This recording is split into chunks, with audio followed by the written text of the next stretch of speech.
Baby, you are gonna go broke showing turkeys like these. It's turkey time. Gobble, gobble. Anyone in close proximity has the same dream. What is it?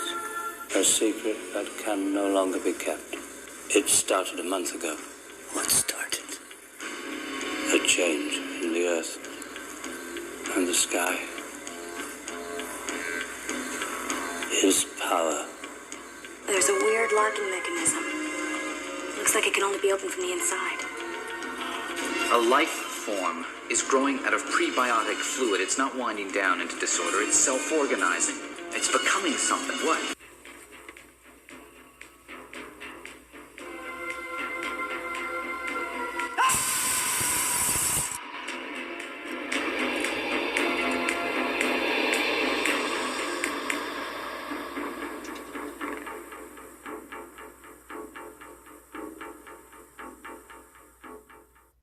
Welcome, everybody, to another episode of Let's Talk Turkeys, the great podcast about bad movies. I'm your host, Movie Miss, and I'm being joined this week by my co-host, Drivin' Dave. How are you doing today, sir? Pretty good. Hola, amigos, to all the people listening. To our Spanish audience. So are you excited about our movie this week?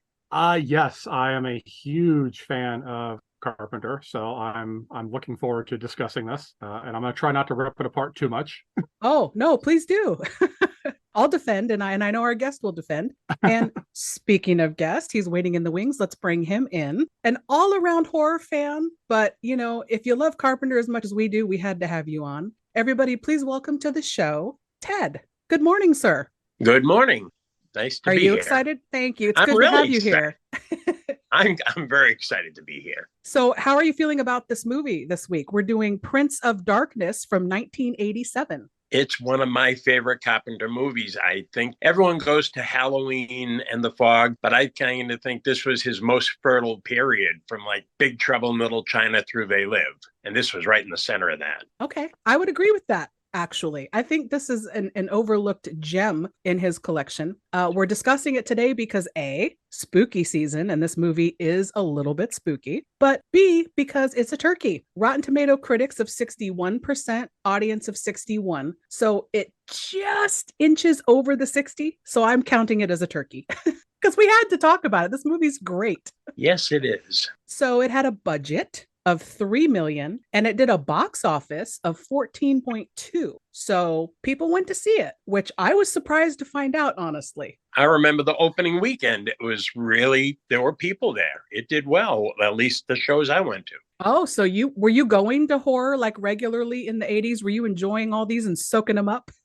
I was horror boy. I graduated from high school in 81, right at the peak of it. In 87, I was actually managing a record store, and we had a video department. So it's like every day these treasures were coming in that I was sneaking home before a customer ever got to look at them. I was like emerged. I was obsessed. I was totally head over everything into horror at that time. The 80s was such a good period for horror. I was a teenager in the 80s and early 90s, and it was one after another. And I worked in a video store as well, a couple of them. And I'm with you. The second I saw something come in, I was like, oh, I've got to watch this. And then I could recommend it, though, to people, was the big part of that, right? You could be like, oh, you've got to watch this one.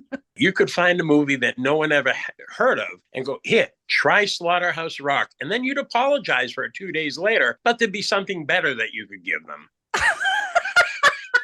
And you also probably were known as the horror guy. Like, ooh, if you want good horror, go ask Ted for a recommendation. That was me. Nice. So, Dave, you're a little young. You didn't work at a video store. Do you feel like, though, that would have been something fun for you? Like, you could have been born like 10 years earlier and really enjoyed that culture? Or do you think that would not have been for you? Like video stores and VHS tapes and all that? Oh, I would have loved it, because I mean, like I was born right when he got out of high school. So I was like, you know, I missed that era. I had to go back and experience everything. And I even got like the tail end of the video stores. You know, we had like 3 or 4 video stores locally, and I got them for like a couple of years, and then they went out of business. And then now you're stuck with Netflix and everything. So I would have loved to work at a video store, and I would have loved to like go see these movies in the 80s. I'm really growing to appreciate how much the 80s gave us. of how much good films, like not just horror, but like just movies in general, the greatest stuff seems to have come out of the 80s. We're adding one to the Gen X here. I like it. They're not all Yeah, bad. So, Prince of Darkness, written and directed by John Carpenter, one of the undisputed kings of horror. Writing credits go to Martin Quatermass, which, by doing my research now, I never knew this all these years, was John Carpenter one of his pen names because he didn't want to put his name on it as a writer. And I'm not sure why. Does anybody know why? He tried to involve Nigel Neal, who was a British sci-fi writer. And the Quatermass name actually comes from a series of Hammer movies from the late 50s through about 67 or so. And it's like, if you've ever seen, I think the American title was 5 Million Years to Earth, but in the rest of the world it was Quatermass in the Pit, one of the seminal devil sci-fi movies ever. I mean, it's so cool. For 67, it was very apocalyptic. And I remember when I was a scared kid, not too many of those movies resonated with me, but there was just something about that movie scared the crap out of me, unlike most of them. Okay, well, I got to look that up now. So that's where he got the name from. Okay, fair enough. Yeah. And then the music on this, John Carpenter, of course, puts his music and everything and his touch on it. And Alan Howarth or Howarth. Whatever. Sorry, I butchered your name, sir, but whatever. The music in this movie, let's talk for a minute about that. A lot of horror movies, I think, from the 80s don't have effective music. They do the gratuitous, silly music sting when they want you to, jump or be scared. But the soundtracks and the scores usually aren't that great. This one works for me. Carpenter's simplicity and then how they kind of ratchet it up a little in this film of his, it really works for me. And I think it works well for the film. What do you guys think? I think it kind of harkens back to a lot of the same themes and motifs that he used in The Thing, the percussive electric repeating beat. And he's used that in other movies since, but it was especially effective in this one. Yeah, I agree. I kind of like how, like, his movies, he's really able to use the music perfectly to kind of set this tone. He really kind of like gives you the vibe of what's going on when you want it, when he wants it to be creepy. It feels like you're kind of like there. It feels creepy. And just that, and it's like I said, it's such a simplistic beat to it. He's not like overdoing it. You don't have this huge orchestral production going. It's just like, you picture him just at a piano or something, and it really works. So, shot in Los Angeles, California, over about 30 days. And I really laughed when I was doing the research and I came across this. Oh my gosh, not one, but 2 bug wranglers were employed for this film. Can never have enough bug wranglers on a movie like this. I was like, really? Really? I get. So as we get into the plot, we'll point out obviously why, but that cracked me up. 2 bug wranglers. Could you imagine having that? Well, I can't because I don't like bugs, but what a great job. Yeah, I couldn't do that either. Yeah, like who wakes up and decides that's their passion in life? You know what? I really have to wrangle bugs. That's my calling in life, is to wrangle bugs. I think I'd be better suited as a rat guy than a bug guy. A rat guy. They need to get you on Willard, the remake. So this film actually won an award in 1988, the year after it was released. It won a Critics Award at Fantastic Fest, which I thought for sure when I read it won an award, it was going to be like a golden raspberry or something. It was an actual legit good job Carpenter award. It was worthy. So top billed cast for Prince of Darkness, we have Donald Pleasance, Jameson Parker, Victor Wong, Lisa Blount, and Dennis Dunn. And we can get to everybody else as we go. A lot of these faces, though, honestly, I just went to the cinema and saw They Live for the re-release. And a lot of these faces are John Carpenter favorites. And I love that when a director has loyalty and he uses the same people over and over. Sam Raimi does the same thing. A lot of directors do it. I felt like Donald Pleasance was perfect casting in this because it was giving me total Loomis vibes. How did you guys feel about the casting in this overall? Totally Loomis. It was just Loomis by a different name. Yeah, I agree. It's like Donald Pleasance is just such a bad pun, but such a pleasant person to watch. I think the only time I ever saw him like where he's not Loomis is when he was in Escape from New York.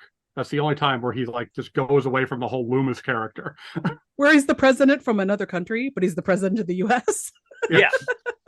Amazing. I can still hear the whole "I'm the Duke of New York." You know I just watched that movie for the first time like 2 years ago. I had never seen it. And of course, I watched the sequel. I'm Why? sorry. Yeah. Hey, I had to because I'm a completionist and I was like, I gotta know. And it was as awful as promised. The poster was the best thing about it, and the poster was nothing to write home about either. Oh, the poster for this one's amazing. Prince of Darkness. I just got the Shout Factory Blu-ray release of this not long ago, and they had the new artwork, and it's really fucking rad. Like all the green slime on it and stuff. I've been watching it on the Craptastic Image DVD from about 97. It's like, this thing is atrocious. The quality sucks. There are no extras. I'm going to have to upgrade. You do need to upgrade because there are only a couple extras, but they're worth it. Like an interview with Carpenter, a recent one. Yeah, totally worth it. All right, so let's jump into this. The IMDb plot. A group of graduate students and scientists uncover an ancient canister in an abandoned church, but when they open the container, they inadvertently unleash a strange liquid and an evil force on all of humanity. I don't think that delivers what it's promising. No, it was not the terrifying thermos full of antifreeze that we were promised. We got better. I'll take that. I just thought it was funny it. that they were like released. Released on all of humanity? Well, it's not really. No. Released on 16 people in LA. Yeah. It's some hobos. I love when they describe it because it's like they always get the movie wrong usually. And it's just so much fun to like see how much different the actual movie is. Totally. All right. Let's jump into the plot. So our movie begins with studio credits and a shot of a full moon, and we get that ominous Carpenter music. We get a shot of an old man. Even though I've seen this 100 times, I'm going to go off of first impressions. Like first time I saw it, you assume it's a priest dying in his bed, and he's got a small, like a lockbox he's holding on his chest. And first time viewing, I was confused by this opening scene. I didn't know what we were looking at really. I wish it would have been a little bit more to the scene for setting the stage, if that makes sense. It's like you were joined midway. Thank you. That's a good way to put it. All my rambling and you said it in a couple of words. Yes, I feel like we now join Prince of Darkness already in progress. So then we get title card, and then we cut to, away from that, college campus, where we see a man with a glorious 80s mustache. Glorious. It was porntastic. Yes, I wrote that in my notes in big capital letters, porn stash. And it changes throughout the film, which makes me laugh too, because I'm wondering, was it reshoots? Did he shave it at one point and they had to put a fake one on? Like, I wasn't sure what was happening. But this is Jameson Parker, and he was on a TV show in the 80s. And I can't remember. Simon and Simon. Yes, thank you. And who was his co-host on that? The other guy with the mustache. Gerald McCraney. And he was married to Delta Burke, right? Yeah. Okay. We're old, Dave. Sorry. Excuse us. You lost me after Simon and Simon. I know that. And the rest of it, I was just like, okay. So Simon and Simon. So I assume that was during this time period, or had it ended by 86? Do you know, Ted? I think it was shortly after this. Okay. So he was doing well, riding high. He's like, I'll be in a Carpenter movie. Sure. I like it. Okay. But what I don't like is he's standing here in this quad area, leaning against a tree and stalking this redheaded female student across, talking to somebody else, just staring at her. Kind of creepy. Is it okay? Because he's not approaching her. I don't know. It's weird because you're jumping into this movie in progress. It's okay because he's got the mustache. If you got the mustache, you can creep all you want. And he was creeping, but not to the point where like Elliot Stabler was going to tackle him, but he was definitely waiting for her. So we get, okay, typically I'm not a fan of the all credit sequence at the beginning of a film because I want credits over movie. I want to get going and get the action going. This movie sort of does both. It does like a combo. So we get credits during opening sequence of the movie because they cut to the black screen and we get a couple shots of different credits. Then we cut back to the movie in progress. And this goes on for a good 8-9 minutes. It's kind of weird. And I could not think of another movie where I've seen that done. I can't either, but you're right. They did go on excessively into the movie. I was waiting for the directed by so we could really get going. I was waiting for it to like get to the end of the movie and we're still getting credits. right? Halfway through. So we get to see a nun now go into that dead priest's room that we saw at the very beginning. Donald Pleasance is there telling her that he has passed away and he left that box. Okay, a little bit of information. We're good. Then we see the priest, which is Donald Pleasance's character is only known as Priest or the Priest. He doesn't get a name in this. Did you guys find that weird or was that cool? It kind of dispensed with any need to get to know him any better. They could have just called him Donald Pleasance. I would have been cool with it. Or Loomis. So the priest is reading something handwritten titled The Brotherhood of Sleep. He mentions, or it says something about how they had to take a vow of silence, which I was like, why does that matter? That's kind of weird, but okay. When you mentioned that with the vow of silence and everything, like, okay, so how does that work if these priests snore? Wow, that's overthinking it. Well, they sleep alone. How would anybody know? And if a priest snores in the forest and there's nobody there, do we really know if he's snoring? That's a great point. So then it also says the sleeper awakens, which we find out later means probably something with the devil juice they find in the basement. But at the moment, you're like, what? Devil juice? That's how it is in my notes. It's the green devil juice. Yes. Okay. So cut to a professor, and this is Victor Wong. He's Professor Birack, which was an unusual name. You can pick any name in the world and you choose one that's I have to pronounce a whole bunch of times throughout this.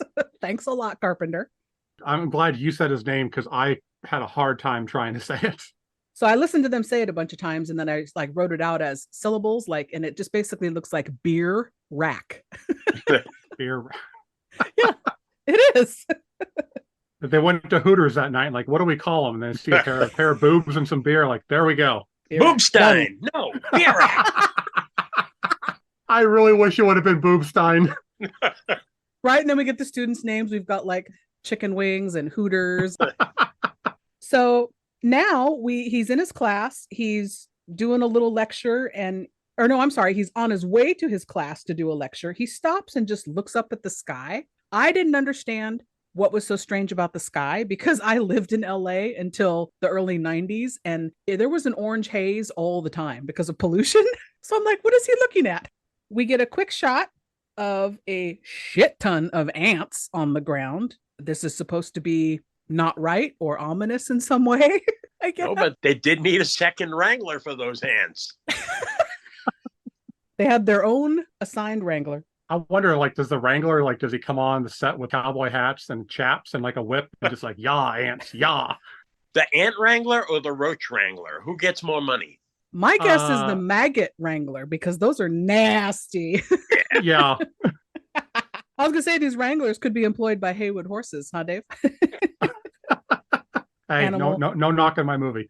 So we get more credits as this is going. We see the priest meeting with some cardinals, I'm guessing. I don't know what they were. Catholic officials of some sort. Something. And he's got the mystery box and he pulls out a large key that I guess opens the box or from the box. Sorry, that we don't know what it opens. More credits. Now we cut to the classroom where Victor Wong's professor is lecturing to about 9 people. Very small, specific class, I think, here. Do we ever find out what it is? Is it quantum physics or what is the class? I believe it's quantum physics. Okay, see, I guessed. They don't actually say that, correct? They don't. So we get a nice close-up of Jameson Parker's mustache, which I always appreciate. I wonder if that had its own wrangler. It should have got its own credit. Right? It does its own stunts, much like Tom Atkins in Halloween 3. So we cut to the priest going into a dilapidated old-looking church, which was a real church in LA. They use the key to unlock a large metal door. I'm guessing it was, again, we have to do so much guesswork. Even though I love this movie, I'm like, wow, we really have to do a lot of guesswork. Where did he learn where this church was, where this door was? Was it all in that journal from the dead priest? I don't know, but the priest, he did know where he was going. Maybe he was part of this archdiocese in really a pretty sketchy neighborhood, so he knew. Okay. Why does the church have to be in a sketchy neighborhood? Like, why do you got to put this evil in the sketchy neighborhood? Why can't it have like a posh church somewhere up in, like, Upper Hollywood, up by, like, the Beverly celebrities? Hills? Yeah, Beverly Much Hills. better dressed homeless people, at least. Yeah. Oh my God, I can't wait to get to them. So we get more credits, and then it's nighttime now, and Mustache Man has followed the redhead across campus where he's waiting for her to come out of a building which she just went into. Now, I'm assuming he's hoping to approach her, but his hopes get dashed when she exits the building with another man. Wah wah. See, apparently some people can resist the mustache. Yeah, the other guy didn't have a mustache, so maybe she's not into that. So the priest types up a letter to someone in the science department at this university, which this was filmed at UCLA, correct? Or USC? I think it was USC. So he's typing up this letter and saying that he's made a discovery that they might be interested in at the science department. More credits roll. Cut to another day in Victor Wong's classroom, Professor Birack. Same few people, all in different seats. So it took me a second. I was like, is this the same crowd? It is, same 9 people. Class ends and a nun shows up to hand deliver the letter to the professor. Next, we see the professor go meet the priest, who begs for his help. And then final credits roll. We get directed by John Carpenter, finally. So we cut now to Mustache Man at home, playing solitaire with actual cards. This was so weird to see because he's not on his phone. This is pre-tech. Very nostalgic. I like that thing about the 80s movies, man, is the nostalgia. I'm like, oh, with real cards. So he looks over because he sees on his little tube TV a show about the discovery of a supernova. But then we get a quick shot to see the back of his TV covered in fire ants, I want to say, because they looked really big. How do you not notice a ton of ants on your television? I see one in my house and I freak out. Maybe he lived next door to a bug wrangler and this was a common occurrence. He's like, Steve, get your fucking bugs out of my room. Oh my God, I would move immediately. That would happen one fucking time. So next we get a quick shot of a limousine pulling up outside an old church. The priest and the professor go in. And I felt like in my notes, I kept saying the priest and the professor all the time. So I was like, that'd be a good sitcom. Should we pitch that? It was after Nanny and the Professor. When they got rid of Nanny, they replaced her with the priest. So the priest says that the man who died, now we're getting some explanation, in the beginning was a guardian priest who had lived in the church for over 30 years. He only went out once a week for food. So no DoorDash was happening back then. And he didn't talk. So that had to be crazy to go out once a week for groceries and not talk to anybody. I mean, it sounds a little appealing, to be honest. I was going to say, where's the downside? Maybe he was friends with that priest in the Sentinel who basically did the same thing. You know, like passed each other in the corner and, go down the corridor and go to their respective doors. They just see each other. They just nod because they know. So they open this door. They go down underground, which was a different set, I found out altogether. The top of the church and the underground were 2 different places. But they do a great job of making it seem like it's the same place in this movie. Did this set feel creepy and sufficiently horror to you? Because I loved like the candles everywhere. Felt like I loved the candles and then the metal spotlights. It's like it flowed really cool. I liked the look. Did you get Mortal Kombat vibes, Dave, with all the candles? Yeah, I was waiting for like that one silent priest to come by and lighting all the candles and then snuffing them out and replacing them. Yeah, whose job is that? Because this old guy who was dying in his bed, who lived there for 30 years, was not doing that. Every once in a while, he's got a shit ton of candles and he has to go replace the dead ones. It's tough being a priest when you're trying to keep an eye on Satan. Babysit the devil juice and light the candles. That's what I did for 30 years. What's even worse is he had to be alone because, like, it's not like you can go tell someone to go do this if you got a vow of silence. So you're kind of stuck. That's what I'm saying. It's so weird, but sufficiently creepy. Yeah, totally dug the vibe it was given, everything. It really works. So apparently the Vatican has no idea that this brotherhood exists or existed, and this is a totally secret place to them.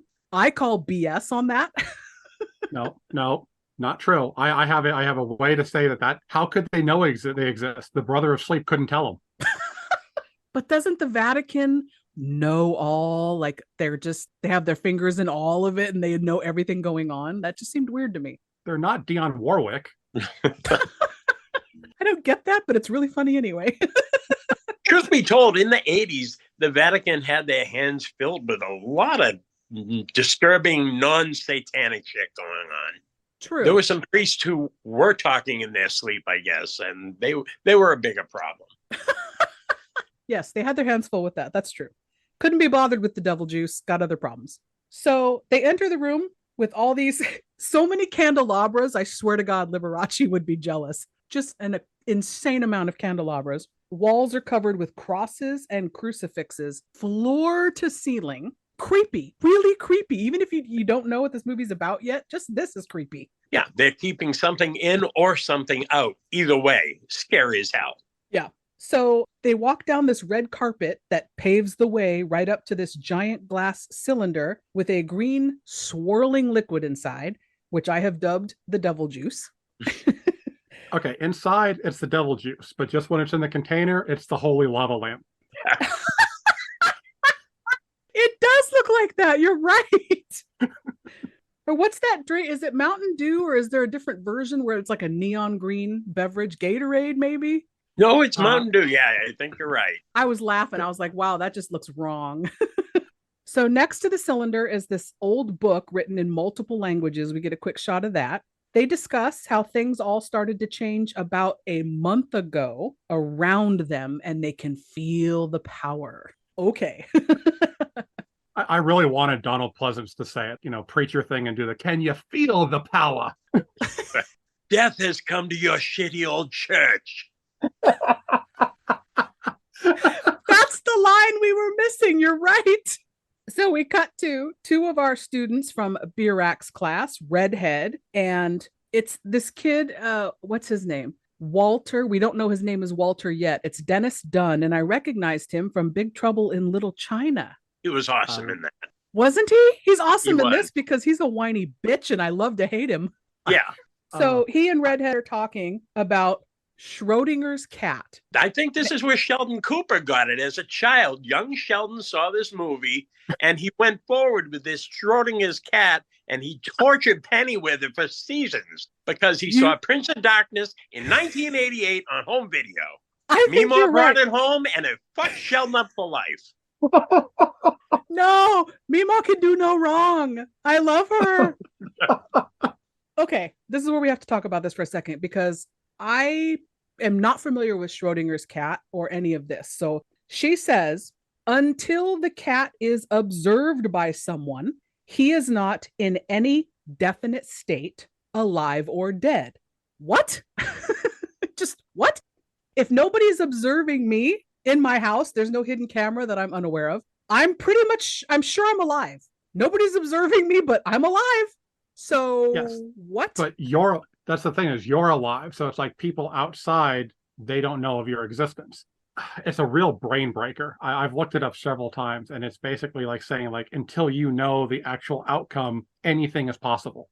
So any outcome is a possibility until you know for certain what it is. Yeah, I think it's Carpenter's way of saying the devil is neither alive nor dead until we see him. And we got a thermos full of him down in the basement. Like you're taking him to your kid's little league game. Then grab the thermos. Mom, can I have a sip of Satan? Then she wraps that up by saying, wow, that kid's fast. We drank some of the devil juice. So she wraps that up by saying, it's only when you open the box and observe the cat does he materialize into reality. That whole Schrodinger thing just had my head spinning because I was like, I guess what you're saying, Dave, is unless somebody comes in my house and sees me that I'm actually alive and not lying on the floor dead, then I materialize oh, she's alive. Like, I guess that's the gist of that, but it's still stupid to me. It's quantum physics and it's theory. So it's like, it's very different, but it's not like you exist. It's like, you just don't know if the person's alive or dead. So you could be any state. I mean, you could be on the shitter for all we know. I never got past algebra 2, so I'm willing to go with quantum physics explains that. See, that's where I'm at too, bro. Math is not my thing, as listeners know. Me and math, no bueno. Like if I had to do long division in my head to save the human race, y'all be dead. I failed it, but like I'm so fascinated by science these days that I will just still listen to it, even though I look like an idiot. So they rush to class and find that students are out in the hall. There's a note on the door requesting specific students report to Professor Birak's office at 4 p.m. and cancel all of their weekend plans. So Mustache Man and Redhead introduce themselves to each other. So we find out that they are Brian and Catherine. Doesn't fucking matter. I'm still calling them Mustache and Redhead. They're better names. So they walk and talk, and we learn that they are physicists or studying to be physicists. Yeah, that's the word. So they talk physics, and then basically he says she's prettier than the usual physics student. She calls him sexist and gets offended, and he says, "Oh, I'm just joking." So did you guys find anything wrong with that remark, honestly? Which one? No. Saying, "Oh, you're prettier than most physics students." Was he just hitting on her, or was he being a sexist pig? I don't know. I looked around the class and I think she stood out, so I think he's correct. All right, validation. I like it. I think his only mistake would be after the, "Oh, well, that's sexist," and he's like, no, it's just a joke. I really think you're like actually ugly. I mean, that should have been the next natural line. Well, he should have said that, because I felt looking at her, I mean, I'm sure she's a lovely woman, but in 87, she had the wrong hair for her face. She had the female shag mullet, which was super popular, but did not flatter anybody. So is that called the Shagget? It's hideous is what I call it. He's doing card tricks with his playing cards. Have you noticed this throughout the movie? And he does one here, like, I don't know, sleight of hand, something or other. I feel like this dude has zero game. Yeah, but all it takes him is a cup of coffee and he bangs her, so he's winning. I mean, I'm easily impressed, but come on, you're doing a card trick. That's a little bit lame. I have no game, and I watch this guy just buy her coffee and then wake up next to her. I'm like, shit, all those years I tried and I got nothing. And this guy just buys a fucking cup of coffee. It's because the stash. She was mesmerized by the stash. That's true. See, were you rocking a stash, Ted? Is that why you needed the stash? See? The standalone stash never worked on the East Coast. I couldn't pull it off. I don't think it even worked on the West Coast. They agree to a dinner date, but then later they're going to go meet Birak in his office. He tells 5 students. So we got Brian and Catherine show up. Then we've got Walter. Then we've got a blonde woman. We don't know who her name. And dude that looks like Brian Wilson. And or that Brian Wilson just gave up. I thought he looked like the human version of Homer Simpson. So yeah, I say that because you do, because he's bald on top with a mullet in the back, which again, never flatters anybody. Don't do it. I beg to differ. One man in human history was ever able to pull off that look. Bald on top, mullet in the back. Who? The immortal Hulk Hogan. It looked amazing on that man. Okay, I'll concede only because he wears the handkerchief, whatever he's got. What the fuck is it called around his face, his head? Bandana. Thank you. Yeah, so he does that. That kind of masks a little bit of the bald. This dude, he's just letting it fly for the world to see, and I don't like it. So the professor now tells them he's volunteered their services. You're welcome, guys. You're coming with me to the archdiocese for the weekend, but he's not telling them what it is until they get there. Does my grade depend on this? Because otherwise I got plans, bro. And then he does in fact tell them, your grade will be enhanced if you come with me. That's incentive, I think, for most. Yeah. So outside the church, Professor Birak notices a homeless woman with her shopping cart full of trash and acting kind of weird. She's staring up at the sky. She's got bugs on her because we do a close-up. Ants on her face and shit. No! Also, I was thinking to myself, because I did the research first, this is where they employed a bug wrangler. How do they keep little ants that are individually like walking on somebody's skin? How do you wrangle them without losing them in the hair, or they fall on the, or like crushing them? I was thinking that when I was watching it, like, now that woman deserves like major kudos, because I'd be afraid they're going to run right up my nose. And then I got a head full of ants and my day's gone.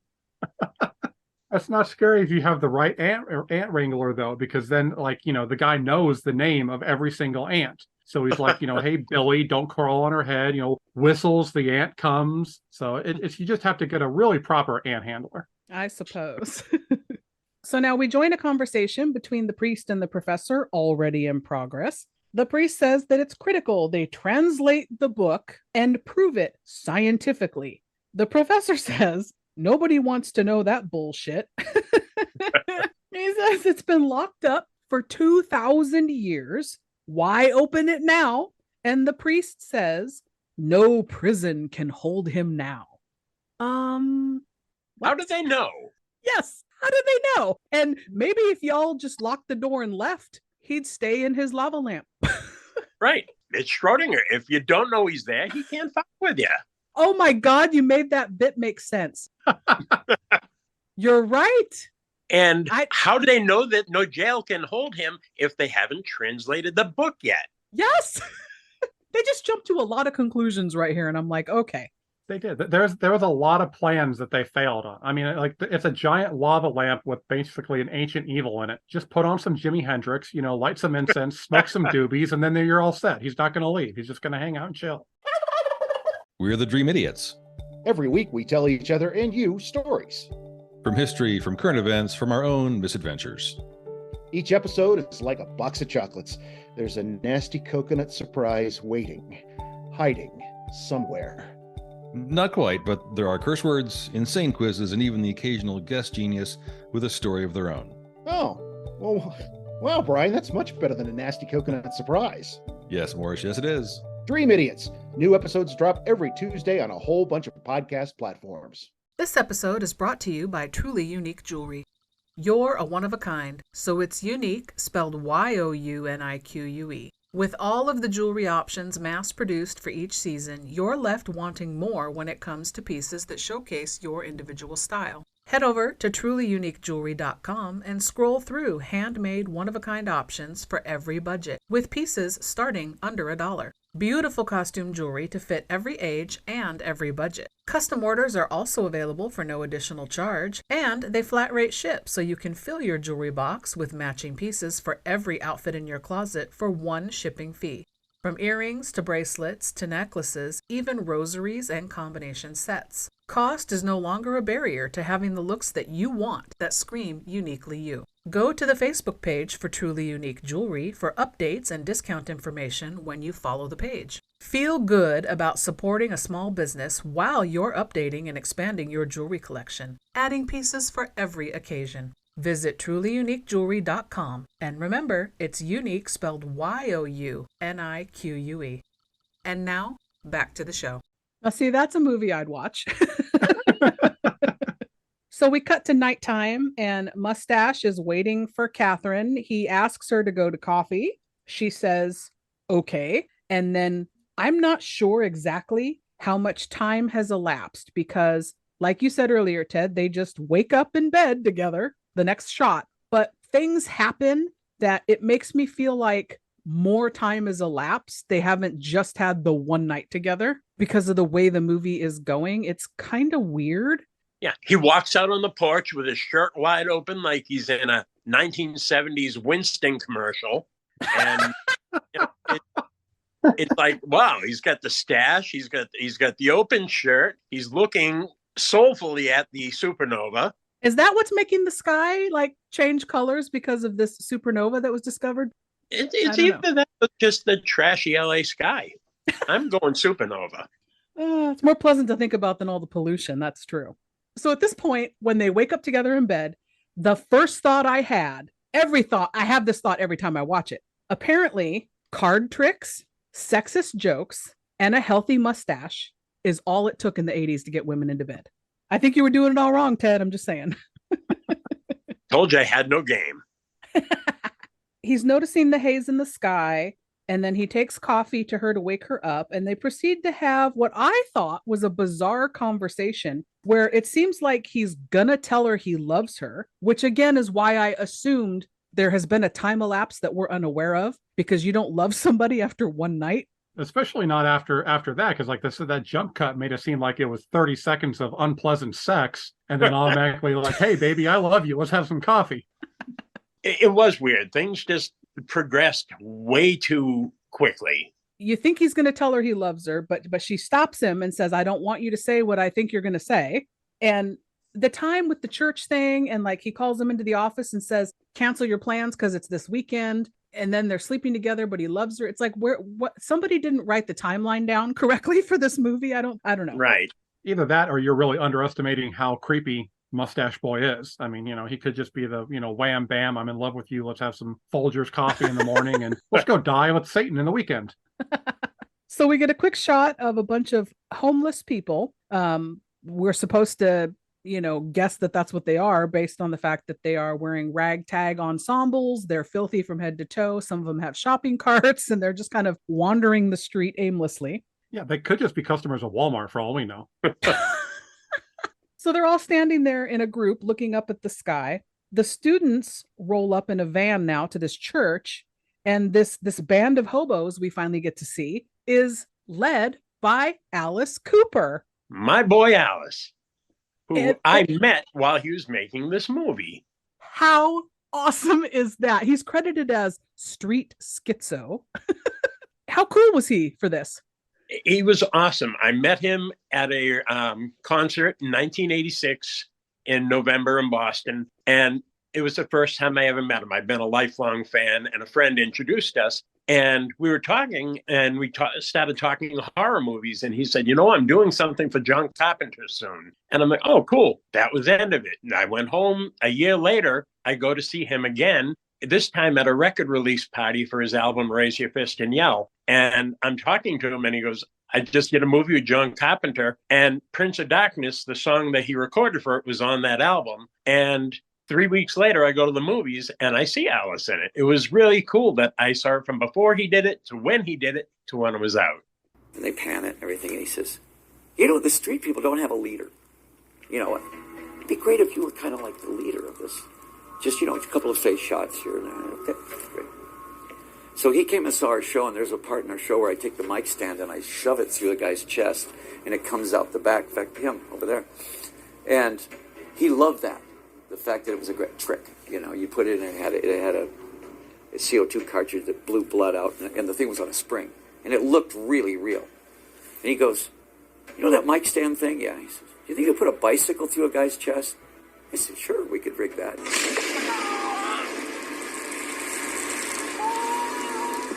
I was glad that there was no dialogue.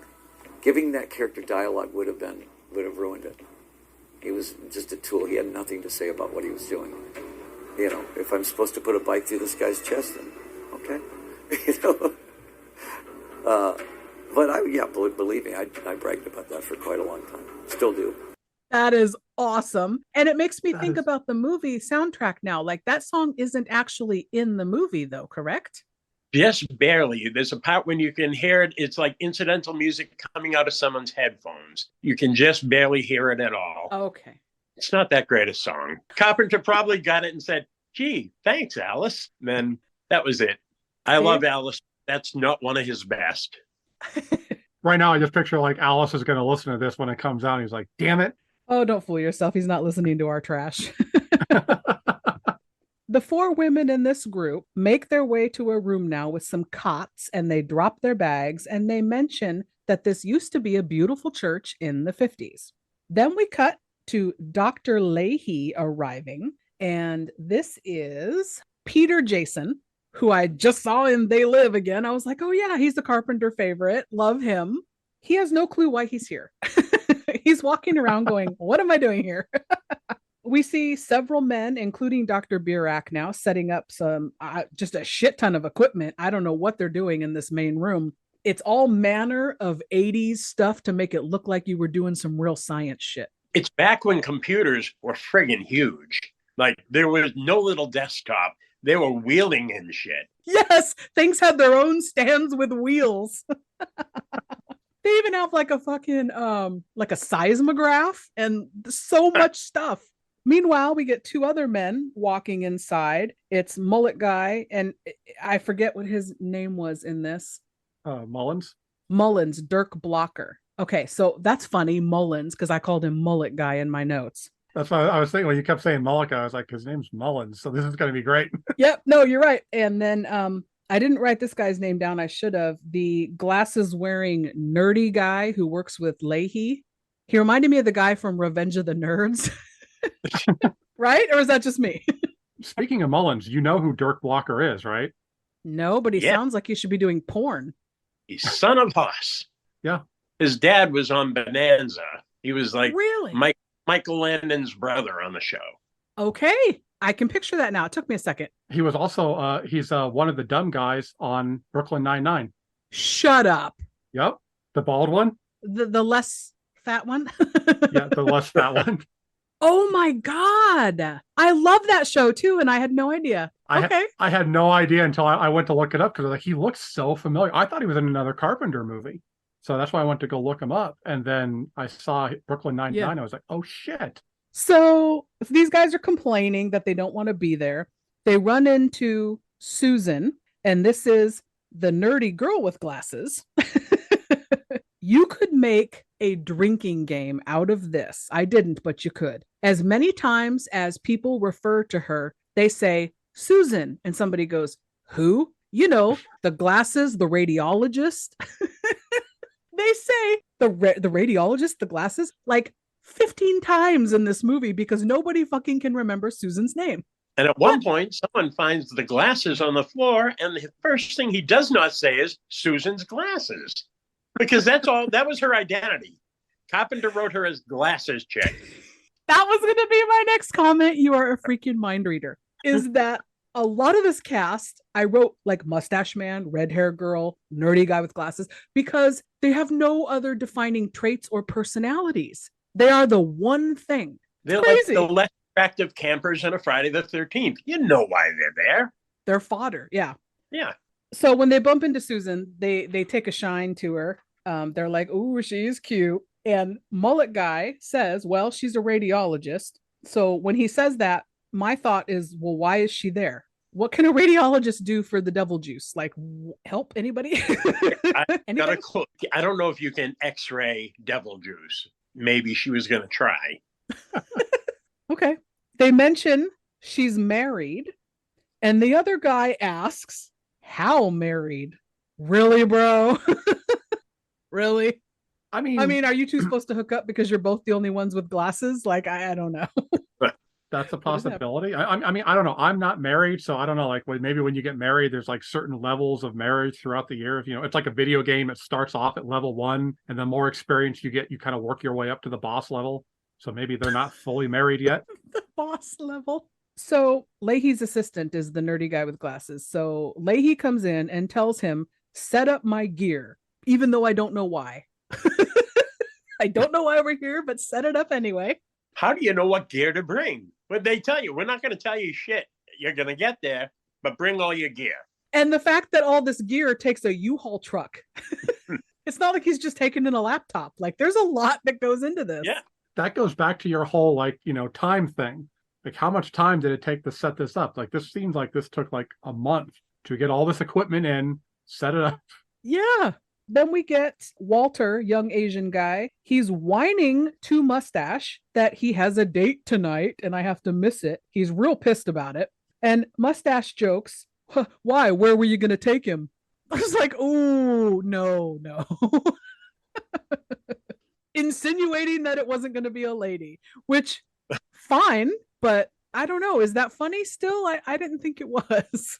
In the 80s, it was funny. I'm sure. Is it like now? It's not as funny. I don't know. It's kind of ironic that the guy spent half the movie locked in a closet. There's layers to Carpenter. We're finding the layers. Oh, I know you're giving him too much credit, Ted, but that was fucking brilliant. Oh man. Holy shit. And the fact that he has, we'll get to it later, no idea how to flirt with or relate to these women. Oh, yeah, no, he's got nothing. I mean, he has worse game than Mustache. Worse. So 3 more men approach now, and they all look out the window and they see all these homeless people standing outside, staring at the church, effectively creepy to me. They're just like statues, just standing there. So then Dr. Calder introduces himself as a microbiologist, and this is where we get our Turkeyverse connection for this episode. So Calder is Jesse Lawrence Ferguson from the greatest movie of all time, Darkman. That's him. That is him from the opening scene of Darkman. This guy, I've only seen him in Darkman and this. I'm wondering if I look at his IMDb, am I going to find him in like Heart of Darkness or Angel Heart or some other movie that's like the typical 80s we cast a black man to be a voodoo priest type of roles, because he seems like he would be really good at it because he's fucking creepy in this movie later on. You don't get to see how good of an actor he is in Darkman like this. Like you really got to see. I forgot he was in it until I watched it again. I was like, oh shit, this is amazing how well he's doing. Was he in Serpent and the Rainbow? I'm trying to remember. I think he was. Now, see, that's what I was talking about. That'd be right up his alley because he would excel at that. And I that didn't look was at his IMDb, but maybe. And another live entertainment movie, which they're the ones who produced Prince of Darkness. And that was when Wes Craven did a couple of movies for Alive. Okay. He did Shocker and People Under the Stairs. And I wonder if maybe he's out of Wes Craven's central casting. That's a really good point. I'll have to look up his IMDb after this. Speaking of People Under the Stairs, I have to do a side note with Dave real quick. When we were recording Silver Bullet, we completely dropped the ball and failed to mention that Everett McGill, the priest in that, Reverend Lowe, was in People Under the Stairs. The fucking creepy dude, the dad. I completely missed that. Yeah, me too. Completely forgot to mention it on our Silver Bullet episode. Anyway, I digress. So we cut to young Asian woman. There's like one of everybody in this movie. There's the Asian girl, the Asian boy, the nerdy girl, the nerdy boy, the mullet girl, the mullet boy. Like there's one of everything. It's the Noah's Ark of horror movies. Staying on point with the religious theme. Good job. She's looking at this old book and she's the translator because Dr. Birak is talking with her and she says she's studying theology, more specifically analysis of ancient scriptures. Like, okay, now we know why she's here. That makes sense. So she starts typing and we get to see on the screen, it says, I, Jesus, have sent mine angel to testify unto you this thing which shall be unleashed. Okay. I don't know. Did Carpenter made that up? He must have, right? We're kind of finding out that Jesus was an extraterrestrial here. Yes. It's so weird. So we see outside, all of the bums are watching Donald Pleasance arrive. He's greeted by that homeless woman from earlier with the ants on her face, who grabs his hand. I needed my Purell just watching this scene. And holds a cup of maggots. We needed the maggot wrangler here. That's right. Oh, it's so gross. I was surprised by the product placement. I didn't even know Starbucks was around at that time. Oh, so Birak greets him inside, and they take almost everyone down to the room with the green devil juice. We get quick scenes of more book translating. Redhead is typing long mathematical equations into her computer. Then she looks up and sees a clump of worms stuck to the outside of her window. I was like, what? The earthworms just like hang on a window like that? So they're standing around talking about the devil juice, and Blondie is saying, why aren't we taking samples and testing it? And that was where my head was at. I was like, yeah, why wouldn't we be just directly testing this like Science Brain? I mean, we know they shouldn't because they're going to let the devil out. If they do, I guess. Yeah.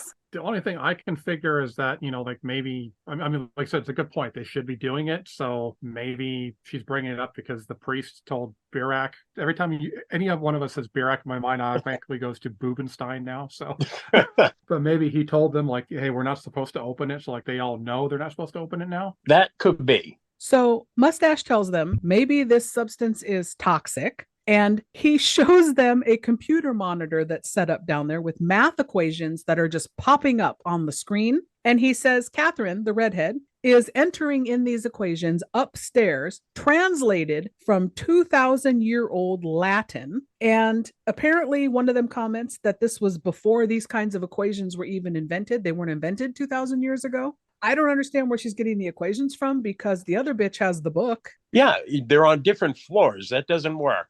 It's the devil talking through them. So we cut to Redhead and another guy noticing some more worms are hanging out outside on the windows. Then we see more translation from the book that says the Prince of Darkness was himself sealed. Birak seems spooked by this, but he gets interrupted by the radiologist, girl with the glasses, who tells him they have nothing to worry about because the lid won't open. and she shows him a film x-ray. See, look. The radiologist has come through. And why didn't someone just get one of those rubber things and twist the lid off? Because there's corrosion on the lid, you see. Bang it on the counter like you do the pickle jar, right? Night falls now, and some more bums are gathering outside, a big horde of them. Inside, it's junk food heaven in the kitchenette room. Yes. Did you notice that, Dave? Because you notice food in movies. Oh, I did.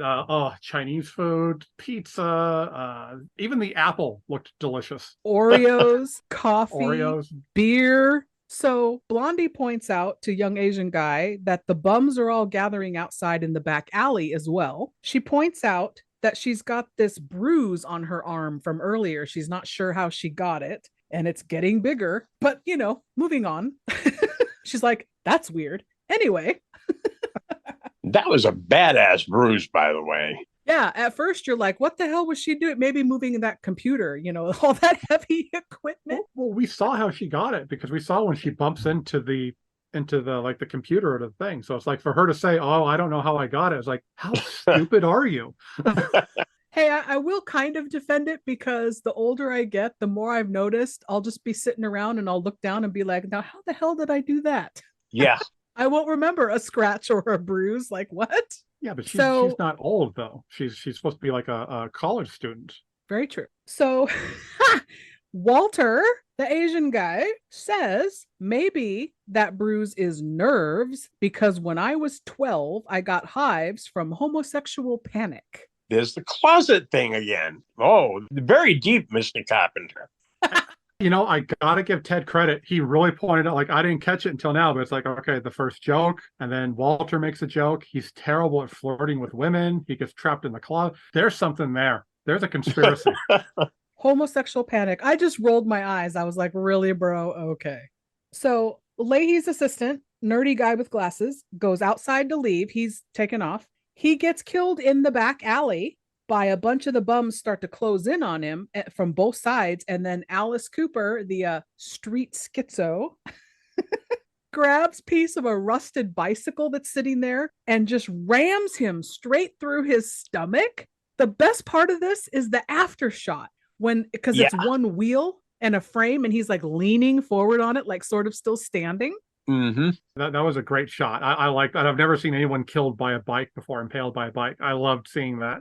That was very cool. And that was a prop that they used on Alice's Nightmare Returns tour in 1986. So Alice kind of brought the impaling with him.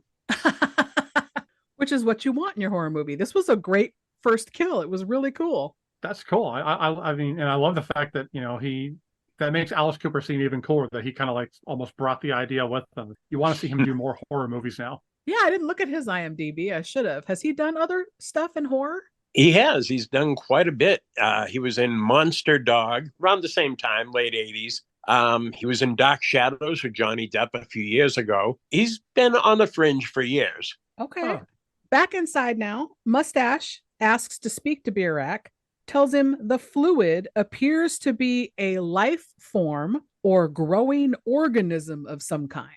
My question was, how do you know that? He licked the jar. Ew. So foul. Downstairs now, girl nerd with glasses tells a guy that she has effectively carbon dated the corrosion on the lid of the cylinder, and it is 7 million years old. Yeah, you don't want to lick that jar. So we've established I'm no scientist. However, I did Google carbon dating. It only works for fossils and organic matter formed from carbon. They can go as far as 50 to 60,000 years with a one carbon dating, and it cannot be used on non-living things such as stone, metal, or pottery. So somebody tell me how she was able to carbon date corrosion on this cylinder. We'll never know because the seeker died with her. You're so right. I didn't see that coming. So she's alone with the cylinder and she notices that it's leaking some of its green liquid out of the top, but it's going up to form a pool on the ceiling. Really, really fucking cool. I love that about this movie, right? Great shot. I love that. The movie's so good it defies gravity. Cut to a young Asian translator chick telling Birak that she was able to recover stuff almost erased from the book. She's that good.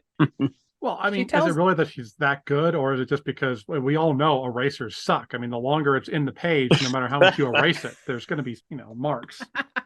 She put a piece over it and was like rubbing it to do the little, the what is it, like the chalk etching, so she could see what it was said. I mean, really, you got to go to college to learn that. I learned that in like grade school. She tells them the container has been buried for eons, and it was in the Middle East. And this is where this weird mythology that he is creating gets confusing to me. They say this container was buried by the father of Satan. It's a time capsule for Satan. Satan's time capsule. So the father buried his son inside, and then in a later passage, Christ is warning them about this. My question was, why? Yeah, so the father of Satan, the devil, buried him. would be God. So God buried him. Okay. No, I was confused by this. Okay, yeah, that's the thing. It's like the devil is Lucifer, a fallen angel, so he is a son of God. God would have buried him. God's the father. Okay, so put a pin in that, because when we get to the finale, I've got questions. Oh yeah, no, it makes sense here, but when you get later to the movie, it totally screws it up. Downstairs, Glasses Girl gets a mouthful of this green devil juice because it shoots from the ceiling directly into her open mouth. All I put in my notes is Satan just pissed on Susan. It's so bizarre. And like in all movies where something has to squirt into someone's mouth, porn being the exception. Yeah.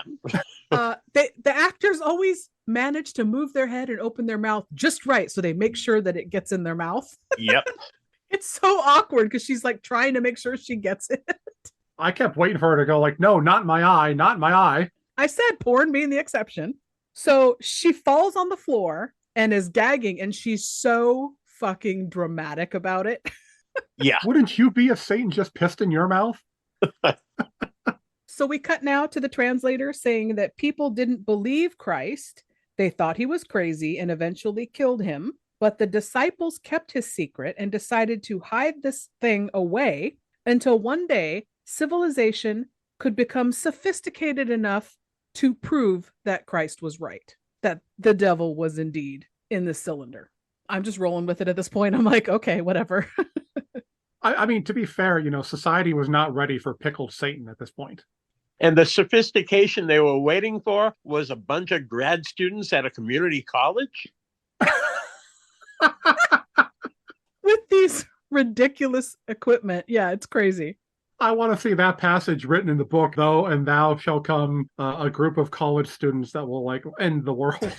Thou shall assemble at Applebee's and discuss. Only after some coffee and card tricks. So Leahy asks why the Catholic Church kept this a secret for 2,000 years, and the priest does a little monologuing here. I love he rants about the church, and when really the answer is, wouldn't it still be a secret if that priest hadn't died? I mean, really, we wouldn't know, right? Right. End of time should have happened and no one would have guessed. But I do love this monologue, this little rant, because this is Donald Pleasance in his element, doing what he do. Loomising. That man cannot make a bad movie. I would watch him do anything. Oh, he made Halloween 5. So next, Mustache pulls Birak over to a seismograph, which measures earthquakes and movement underground. So I didn't understand why they had this at all. Maybe it was because they figured, a bunch of horny college kids, things were going to get frisky. They wanted to see how much the earth moved. If this church is a rockin'. they look at the machine and he tells him it just now detected a burst of energy from the cylinder of devil juice. And they know by looking at this that it was in a straight line with precision less than a millisecond. Now, hold on. First of all, this machine doesn't do that. It doesn't measure that, correct? They needed No. all that shit back then. If they made this movie now, they could tell it all with an iPhone. Also, how are they measuring time with this machine, with any of their stuff? How do they know that that burst of energy, which did not come from the cylinder, it came from the puddle on the ceiling? Thank you very much. How do they know any of that? I was like, really? As far as the time thing goes, maybe that's in the way that you read it. Like, we don't know. We're not scientists. So maybe like there's a way that they can kind of read the measurements and they can factor out like mathematically how the time works out. As far as the rest of it goes, I don't know. You baffled me on that one. The movie baffled me. That's the problem. I was trying to follow it. I really was. I can't believe you're going to sit there and follow the plot about a movie that just had the devil's piss go into a woman's mouth from a puddle of piss in the ceiling. That whole thing just baffled me. I gave up at that point. I was like, just movie roll out. I'm just Walter. going to chalk it all up to quantum physics. I don't understand that. I don't even know what it is. Apparently it has I something don't to know do what with quantum devil of solace was. Quantum loses me. Ant-Man and the Quantum whatever. Again, didn't understand it, but I like the costumes. So Walter asks if they are all seriously, like, are they really believing this? Are you guys taking this seriously? So we cut to nerdy glasses chick who no longer needs her defining glasses. Devil juice corrected her vision. Mustache tells Birak that a kinetic emission came from the cylinder. What? The cylinder was played by Jamie Gillis. Kinetic emission. Oh. Yeah, I was like, really? But Carpenter's he tried. The guys, they tried when they were writing this. They now surmise that the cylinder can also probably move objects instantaneously across a distance like psychokinesis, mind directing energy. That's smart devil juice. And I also would posit that we have not seen that happen yet. It hasn't moved anything. What? So Birak says that Mustache has to prove that that movement was not a power surge or a draft of air before you tell anybody else about it, that this devil juice is alive. They are not in the movie that they think they're in. I think it's part of the problem with all this delivery of the science gobbledygook. Like, do you guys forget you're in a horror movie? Like, this is crazy. They thought they were auditioning for Oppenheimer. Exactly. So Walter sees that nerdy girl no longer needs her glasses and is possessed with devil juice, but he doesn't realize that that's what's happened. He's talking to her. He's standing there just chomping on an apple, talking away, doesn't notice that she's not moving, not answering him, nothing, just standing there staring at him, and goes into the room where Asian translator chick is now chilling. He offers her a beer, tells her she could pass for Asian. No game, this guy. Zero. Yeah, she was not impressed. She rolls her eyes and walks out, like doesn't even say anything. I mean, that's bad. That's like me looking at Dave going, you could pass for white. Dave's like, hold me back. That was a good one. That's zero game. Zero. He's blowing it on purpose. He secretly wants Mustache Man. I think you're right. So dude comes in, asks where Susan is, and he follows possessed chick down to the basement. This is Brian Wilson, bald on top mullet guy. Then we cut to Mustache and Redhead just chatting. He tells her a controlled force of power is down there, and it's reaching out and influencing and moving objects by thought alone. Is it though? To be fair, of all the people saying those lines, who are you going to believe saying it the most? Like, who are you going to think is going to believe this shit? It's Homer Simpson. No, Mustache is the one saying this because his seismograph picked it all up, see, and told him all the answers. Mustache, Mustache is the number 2 on the list of people I would believe that believes this, because anyone who tries to rock that mustache is not quite right. Whereas Homer Simpson guy is just like, green liquid. He doesn't know. He would be the one that would lick the jar. Devil juice makes me warm in my tummy. Oh, down in the basement, he's looking for Susan. He finds her glasses, like Velma. She's lost her glasses. Then we go over to a machine that does we don't know what, and it starts beeping at him rapidly. Don't know what it's detecting. Susan sneaks up behind him and snaps his neck.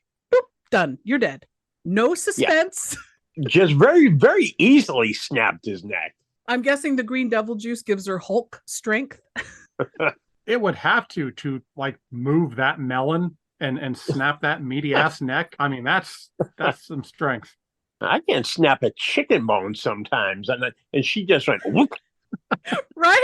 And there's no suspense to it at all, which kind of bummed me out because horror movie, build the suspense a little. So we cut now to Birak telling the priest that suppose that your faith is correct and that there is a universal mind that controls everything, a God that wills the behavior of every subatomic particle, and of course there would be antiparticles, the mirror image or the negative side. He posits that God could possibly reside in that mirror image instead of the universe. Maybe he's an anti-God and he brings darkness instead of light. My head exploded at this point, trying to follow all of this. Suppose what your faith has said was essentially correct. Suppose there is a universal mind controlling everything, a God willing the behavior of every subatomic particle. Now, every particle has an antiparticle. Its mirror image, its negative side. Maybe this universal mind resides in the mirror image instead of in our universe as we wanted to believe. Maybe he's anti-God, bringing darkness instead of light. Why weren't we told the truth? Without the technology to confirm, it would have been another legend. But he was our prisoner, not yours. We had a responsibility to warn the rest of the world. Only the corrupt are listened to now. They tell us what we want to hear. We believe it to be divine light. Yeah, that was a lot to absorb, but we needed it for later in the movie, so I'll go with it. That's how I feel about this whole movie. We're breaking it down and picking it apart to have fun with it, but really, it works because that's what's happening in the finale. Yeah. Yeah, I didn't think about it, but this movie is like, it literally is explaining. I mean, like, not just showing you explanations like most movies do, like they're showing you the way to the end. This movie is literally explaining to you what is going to happen at the end of the movie. Yeah. After all of that, my mind just went, so you're saying the devil. Like there's God and the opposite is the devil. After all that explanation, that's why I went, oh, okay.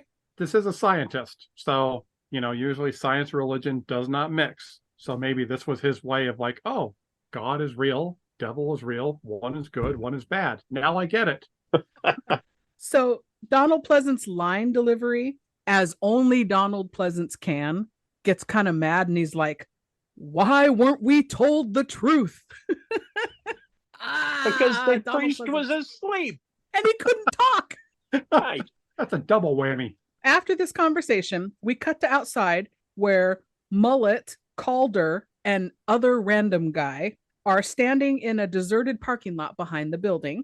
And Calder is very excited about the discovery, while Mullet says that Birak and the priest are Looney Tunes.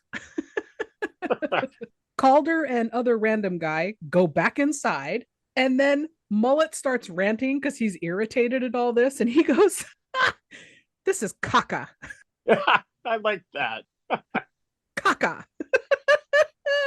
So good. It's weirdly timed though, because this isn't a tense moment where we need a moment of levity. It's just super random. It's a grown man saying this is caca. I don't think it was meant to be funny. I think like someone actually wrote this like, you know what, this guy does not seem like the kind of man who's going to cuss. This movie is rated R. You could say bullshit. Yeah. Yeah. It's allowed. Maybe he was trying to protect his image because, you know, he did look like he was dressed to go like directly from this movie to like an audition for Miami Vice. He turns around now, he's outside alone, to see no less than 20 homeless people lined up in the near distance staring at him. Then Susan, who is already possessed by devil juice, comes out of the building and she's got cockroaches crawling on her hands. Ew. Yeah. I guess the whole theme of bugs in this movie is just to emphasize the devil yuckiness of it all. What was your take on that with all the bug stuff? I think it was the bugs and the homeless people count as the lower forms that he's easily able to control. Oh, okay. So Mustache wasn't totally wrong when he said it could control things. Got it. Yeah. Didn't even think of that. Didn't think of that in all these years. Me neither. I never picked it up with the bugs. The bugs never caught to me. The homeless one I kind of figured because, you know, homeless people are supposed to be crazy. Supposed to be. I mean, I've met some nice ones. Once you give them $1, they're cool. Well, think of the First Power, Dave, how the devil influence worked on the homeless people or people who were alcoholics, people who were easily, their mind was compromised in some way. Maybe that's sort of the same thing here. Yeah, that's kind of what I was thinking of. That's why I kind of figured it was, which is funny that you bring it up because I actually kind of got a First Power vibe off of this, which would be or interesting if that's where they kind of got the influence for First Power. This was a few years before. See, I got some good ones every now and then. So he notices now cockroaches are on him and they're gathering at his feet, a pool of cockroaches. Again, needed the bug wranglers because I would not be able to do this. How did this guy not step on any of these accidentally? Yeah. How do you stand there in a pool of cockroaches? And they're on you too, like on your arms and your hands. The things that were crawling on him, I'm pretty sure they were beetles. Yes, the ones on his pant legs were beetles. Yes, the cockroaches were on his hands or something, weren't they? Yeah, and the beetles were on his pants. That's right. Too much for me. I can handle beetles. I like beetles. I think they're cute bugs. Cockroaches are not. He gets bum rushed by a bum with scissors, and it's not a very satisfying death for an R-rated movie. They tell you running with scissors is bad, and this was proof. Yeah, she stabs him a few times, but it's nothing gory or over the top. Not gratuitous, which is what I want in my horror movie, honestly. Yeah. That didn't bother me. My only issue with it was like I wanted his dying words to be caca. All right, listeners, that is going to wrap up part 1 of our discussion on The Prince of Darkness. Ted and Dave have had me rolling and tears coming down my face. I'm hoping that you all are enjoying it as well. I apologize that the audio on this isn't the best, but it does improve in part 2. I don't know if it was the Wi-Fi connection or what the problem was. At the time of this recording, if you do want to watch Prince of Darkness, it is available on Peacock and pay streaming on Amazon Prime. Thank you all so much for listening, and until next time, goodbye. But he was our prisoner, not yours. We had a responsibility to warn the rest of the world. Hey, listeners, Drive-In Dave here saying we know you have a lot of options when it comes to podcasts, so we want to thank you so much for listening to ours. Please be sure to follow us on all your social media platforms. Join us in the Bad Movie Conversation. We're on Facebook with a Let's Talk Turkeys page, as well as a discussion group where you can chat with other people who also love bad movies. We're also on Instagram at Let's Talk Turkeys, all one word. Plus, we're on Twitter with the handle @Gobble Podcast. That's GOBBLEPODCAST. And of course, you can always email us direct at Let's Talk Turkeys, all one word, @yahoo.com. You're still here? It's over. Go home. Go.